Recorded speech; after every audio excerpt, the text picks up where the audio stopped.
At what point did you really figure out and say, yes, I can actually do this as a career? I don't. You didn't? Nobody knows, right? It's a leap of faith, right? I told my wife, if I can't earn $2,000 a month in 1 year's time, you bloody hell pull me out of this. Because as a guy with a pride, I will never admit failure.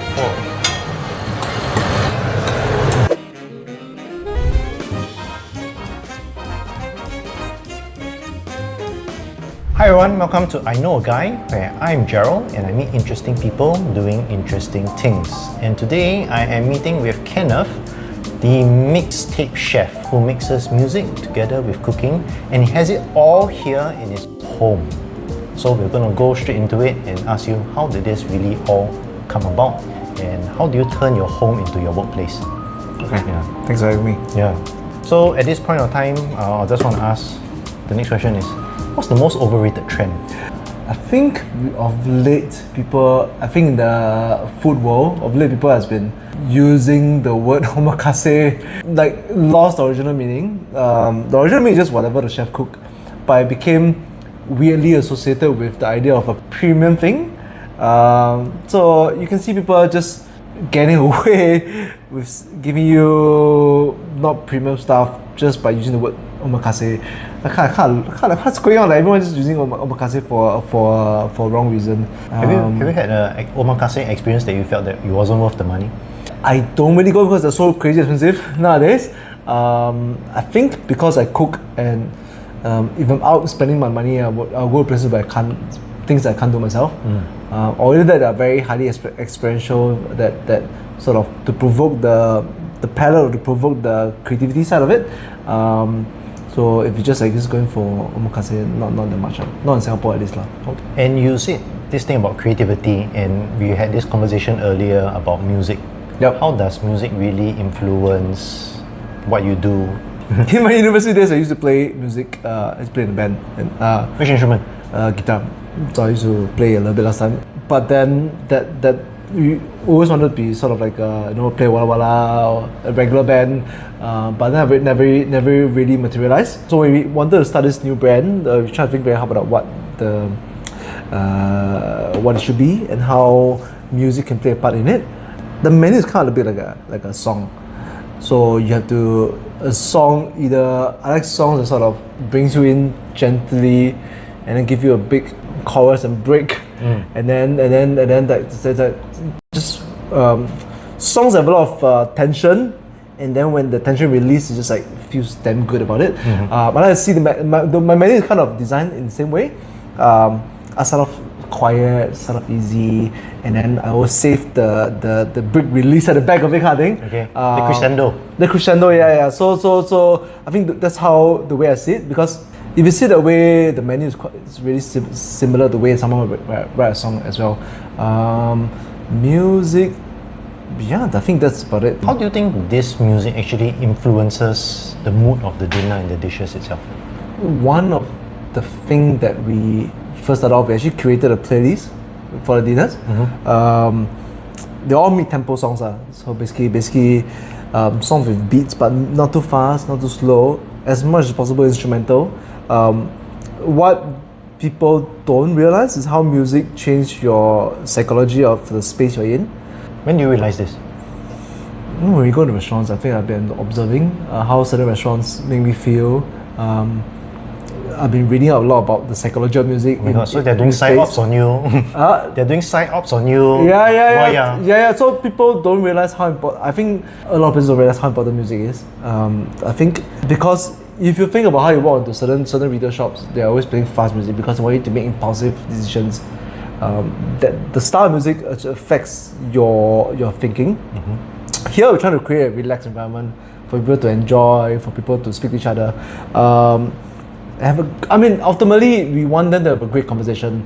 We try to remove all the distractions. There's no clock in the living room at all. Oh, I did not notice that. We want them to lose track of time. We want them to have a great conversation and feel like, shit, I need to go back to pick up my kid, things like that.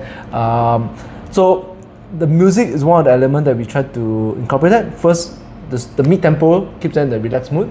But you don't keep them too relaxed until they are sleepy as well, because they are not Engaged. sleepy. Yeah, you want them to be engaged, but also not too like hyped up.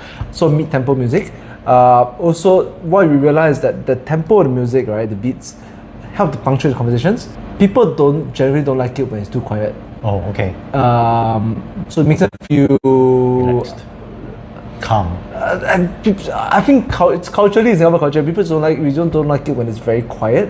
So the music helps to buffer when there's conversation runs dry. Okay. But also I think the beats help to punctuate the conversation as well along.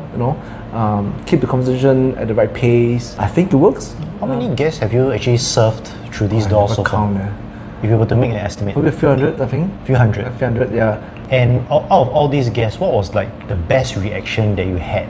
I think the best part is when we can sort of ruin a certain idea of a certain dish for them. I think for any chef, that's the best compliment you can have. Like that. So for example, let's say this steak has ruined all other steaks for you. Oh. That would be the biggest compliment for me. There's nothing comparable. Nothing comparable. You're doing something in uniquely realm of own. I think that's the biggest compliment I can have. Also, conversations. Sometimes before we had a kid, people staying up to 2-3 a.m. Great conversations. I think it'd be like your thing. One of the starting point for this business was to meet new people. I think if being in corporate, kind of you're talking only to the same group of people, same kind of social class, same kind of you're really living in a bubble. And when I started this business, I started meet a lot of people from different walks of life. I'm like, wow! Like then I try to understand what the psychology behind that. Wait, how did you end up this business? Like because.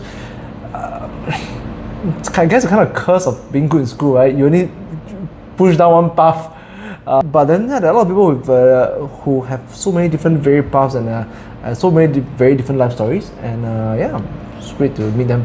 Could you describe the most interesting guest that you ever had, and what struck you about him or her? We once had a race car driver, local Singapore race car driver. He also does like concrete work. So he was quite humble when he first came. He said, "I'm in construction," and then I said, "Oh, what do you do?" And tried to probe a little bit more, because we're nosy like that. Okay. They said, "No, actually, we actually did the concrete work for the zoo, that artificial rock base." I said, "Oh my God, you're not construction. You are a cement artist." Okay. And he's like, "Oh, that's a very nice way to say it, because most artists are built construction." I said, "No, please, no, do not undermine yourself. You are a cement artist." Is this the Mandai Forest? I can't remember which enclosure that he did, but I was like, "Oh my God, it's incredible." I was like, "Do not ever undermine yourself." Okay. This is incredible that you're artist actually, because to turn that into rock faces and the real stuff from plaster and cement. Yes, so that's craft. Do you feel that it's because of the environment you have created? It allows people to really open up themselves to have conversations like this? Partly. I think partly is also the personality of the host, right? Whether people feel comfortable in the environment to be vulnerable, people feel comfortable in the environment to talk to you. It comes down very much to the host, I guess. How would you describe your style as a host? Just come to someone home. I think of late the whole home dining environment has become very surgical. Okay. Precision. Very precision, pizza food, which I'm trying not to go in that direction as well. But that is how the whole industry is moving towards. Like you see all this restaurant kind of fine dining kind of approach going to home dining. But I'm sure the whole as much as possible that the concept of home. You come in someone home, you get kind of homely, home feel kind of thing. Yeah, I think it comes down to personality of home. Yeah. But personality of host, sorry. If I were to go even deeper into such things, what's the one question that you usually ask that will get people to really open up? Wow, I don't have to talk about that. Of late, the people that come are not so open to talk. For some reason, I think it also comes. Part of the equation is that also. Are they like food critics? Do you think? No, I think it's just the how the audience has been shifting as home dining become more and more mainstream. When we first started, because it wasn't mainstream, people would come with people who have experienced supper clubs overseas. Oh, okay. In the sense, or they have been there, done that, sort of looking for novel experiences, coming to someone home, not necessarily about the food, but about the experience.